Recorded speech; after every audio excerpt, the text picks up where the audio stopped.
Oke, Assalamualaikum warahmatullahi wabarakatuh. Perkenalkan, saya Budi Susanto, mahasiswa ULBI dengan jurusan Magister Manajemen Logistik. Pada kesempatan yang singkat ini, saya akan menjawab ATS dengan mata kuliah Supply Chain Management, dosen pengampu Profesor Agus. Saya mendapatkan soal nomor 2, yaitu tentang fenomena bullwhip effect.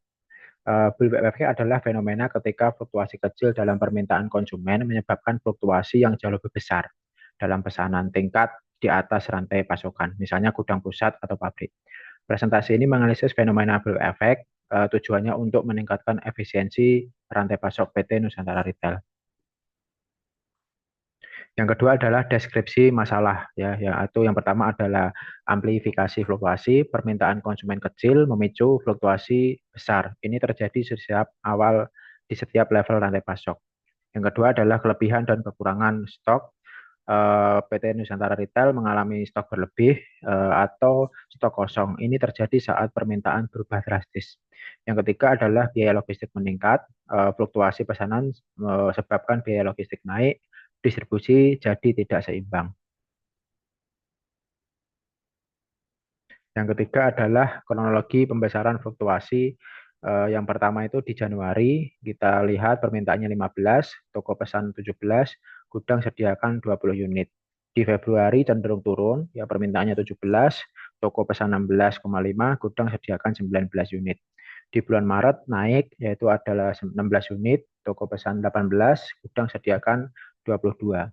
Di April yaitu puncaknya permintaan 17,5, toko pesan 20 unit, gudang menyediakan 24 unit. Permintaan konsumen naik 16%, namun pesanan ke gudang naik lebih dari 20%. Ini jelas menunjukkan efek bullwhip. Yang keempat adalah jawaban ya, penyebab utama dari bullwhip effect itu prediksi tidak akurat. Peramalan permintaan yang tidak tepat ini mengganggu perencanaan stok. Yang kedua adalah koordinasi kurang antara pemasaran dan logistik, komunikasi terhambat. Yang ketiga lead time panjang, waktu tunggu pengiriman terlalu lama, ini memicu pesanan berlebih. Selanjutnya promosi tanpa antisipasi, yaitu kampanye promosi besar tanpa persiapan stok, menyebabkan lonjakan palsu. Yang terakhir adalah sistem yang tidak terintegrasi. Tidak adanya informasi secara real time yang terpadu, data tidak sinkron. Nah, ini adalah analisis statistik bullwhip effect. Kita lihat yang paling bawah adalah aktual permintaan, yang paling tengah ini pesanan toko, dan yang paling atas ini adalah pesanan gudang.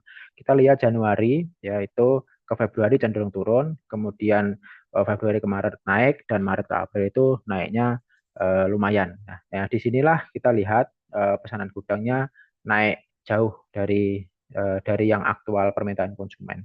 Permintaan konsumen 16, pesanan toko 17,6, pesanan ke gudang meningkat lebih dari 20%. Fluktuasi ini membuktikan efek bullwhip. Rekomendasi strategis pencegahan bullwhip adalah yang pertama sistem informasi terintegrasi, yaitu mengimplementasikan ERP untuk data real time, ini menghubungkan semua departemen. Yang kedua adalah kolaborasi tim, tingkatkan kerjasama, pemasaran, dan logistik, berbagai informasi penting. Yang ketiga, kurangi lead time, percepat proses pengiriman dan pengadaan, ini mengurangi over ordering. Dan yang keempat adalah metode JIT atau safety stock, terapkan just in time dan stok pengaman, ini mengoptimalkan persediaan. Yang terakhir adalah mengedukasi setiap toko. Latih toko untuk memesan sesuai data real, hindari spekulasi berlebih. Nah, ini adalah implementasi simulasi dari sistem ERP. Yang pertama, pesanan akurat, toko pesan berdasarkan permintaan aktual. Yang kedua, fluktuasi stabil, pesanan ke gudang lebih kecil dan stabil. Yang ketiga adalah biaya menurun karena tidak ada lagi biaya logistik darurat. Yang keempat adalah kepuasan pelanggan. Produk tersedia tepat waktu, meningkatkan loyalitas satisfaction. Nah, dengan ERP, PT Nusantara Retail dapat mencapai efisiensi stok. Ini memastikan ketersediaan produk dan meminimalkan biaya operasional. Nah, dengan penerapan strategi yang terintegrasi dan kolaboratif, PT Nusantara Retail dapat mencapai efisiensi rantai pasok yang lebih baik, memastikan ketersediaan produk yang konsisten, dan meminimalkan biaya operasional yang tidak perlu. Mungkin itu Prof. Agus. Terima kasih. Wassalamualaikum warahmatullahi wabarakatuh.